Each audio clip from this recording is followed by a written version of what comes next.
Hi everyone, it's Stephanie here and welcome back to another video.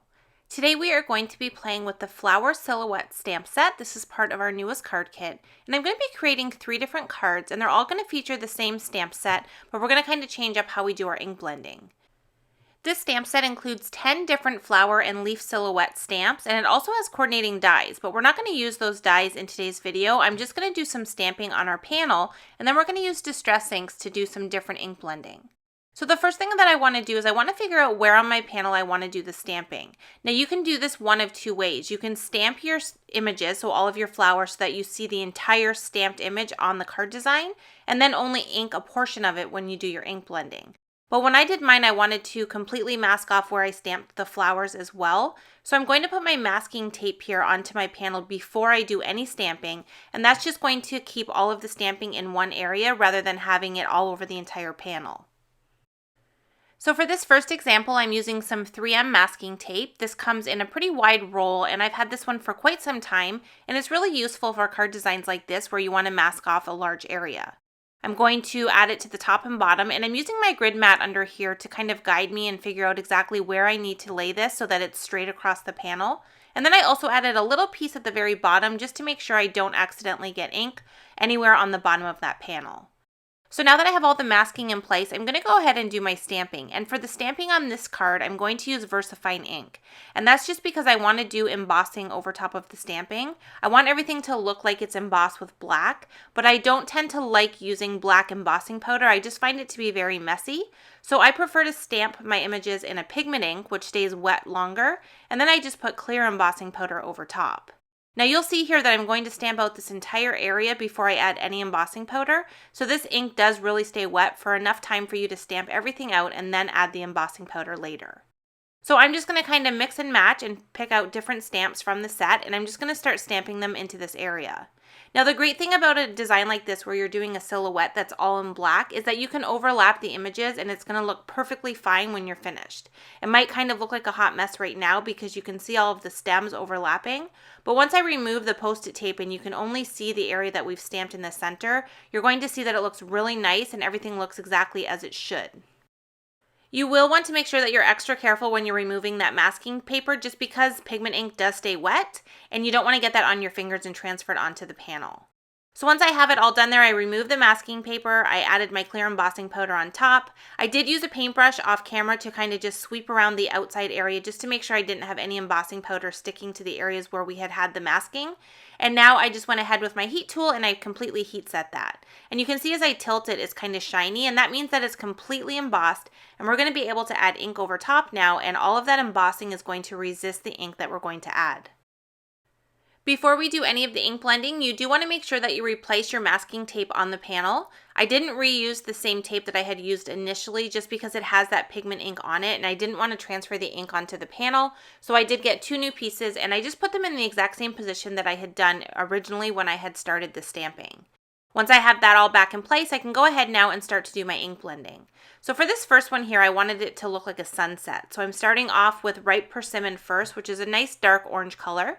I'm then coming in with Abandoned Coral, which is also an orangey color, but it has a little bit of a coral tint to it, so you get a little bit of that pink color, which I really love for any type of sunset look.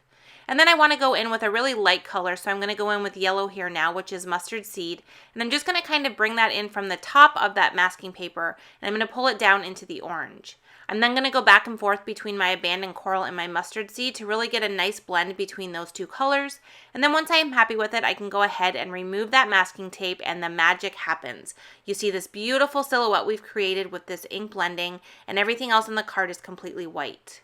I am taking a paper towel and very lightly kind of going across the flowers just to remove any of the ink that's sitting on top of that embossing, and that panel is completely finished.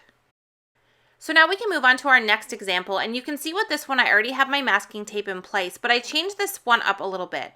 Rather than having just one area of stamping and ink blending, I decided to add masking tape to the top and bottom to create white areas on the top and bottom of the panel, but then I also added 2 strips of tape to the center area of the panel as well. And what this is going to do is it's actually going to give me 3 areas that have both stamping and ink blending in them. Just a completely different look from the first card that we created, and I think it adds a lot of interest to kind of have this continuous image going through all 3 of these different areas.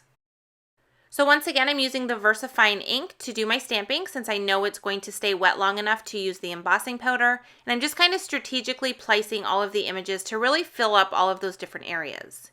Once I have the stamping done, I'm very carefully going to remove all of the masking pieces, and you're going to be able to see that I have 3 different areas of stamping.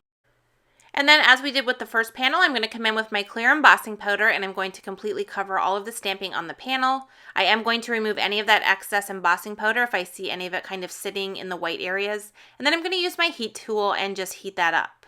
Once I had it fully embossed, I went ahead and put it back onto my grid mat and replaced all of the masking.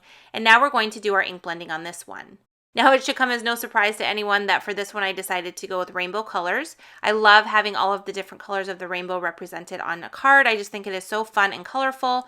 And for this one I thought it would be fun just because we have all 3 different areas and we were able to extend all of the colors through each of those areas. So for the very bottom piece, which is the largest, I used purple, blue, and green. This is wilted violet, peacock feathers, and twisted citron, which are my go-to distress ink colors in these shades. Then for the little middle area there, I'm going to come in with some mustard seed, and I'm also going to use abandoned coral. This isn't a large area, so I was very careful with the abandoned coral so I didn't overtake the yellow. The abandoned coral can be very strong against that yellow, but if you're very careful and ink blend them nice and softly at first, you can get a really nice blend. And then for the very top piece here, I left that with just one color, and that's the picked raspberry to complete the rainbow. I usually prefer pink rather than red, so that's what I went with on this card. I am very carefully removing that masking tape once again, especially the purple stuff. It can be a little bit sticky. And once I have that removed, you can see the beautiful design that we've created. We have this really neat flower silhouette pattern that extends through all 3 areas. And then we have all of that beautiful color going from one area to the next. I love this panel. And then I also did one more off camera. It was the exact same way I did the orange one at first, so I decided to just go ahead and share it here. And it's exactly the same technique. I did the same masking with the masking tape, and then I just used some greens rather than the oranges to do the ink blending in the background. And I kind of like this one because I put the masking on a diagonal rather than straight across, just to give it a little bit of a different look.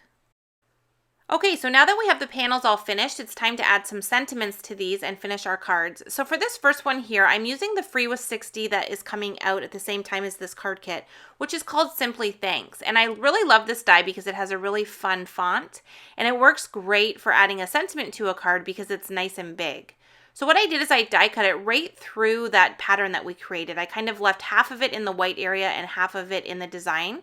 And then I die cut it straight through that. And what we're going to do is we're going to add some die cut pieces back into this to kind of raise the sentiment off the card. So the first thing we needed to do was add adhesive in behind the letters. So that's what I did with the score tape. And then I positioned the panel onto my card base. Now that I have it in place, I can go ahead and take a die cut set of letters that I've die cut from white cardstock. And I'm just going to position them back into those openings right against that adhesive. There's 2 inside areas that I also need to put back, so I have the little piece for the N, and then the A you need to use from the original die cut piece since we have a little bit of that ink blending on there. Once I have the first set of letters in place, I'm just going to use some liquid glue now, and I'm going to repeat the same process. I have 2 more sets of these letters die cut from white cardstock, and I'm just going to use the liquid glue to add these on to that original set. And then once I have that done, I can go ahead and add the very final set, which is what we die cut originally from the panel. This is going to make it so that the letters kind of camouflage into the background, but we have a lot of that cool dimension because we added a bunch of layers underneath before we put those back into the card. So you can kind of do this one of 2 ways. You can do what I did here and use the original top set to kind of have it look like it kind of blends into the background, or you can leave the entire thanks word completely white, which will help it stand out from the ink blending in the top area.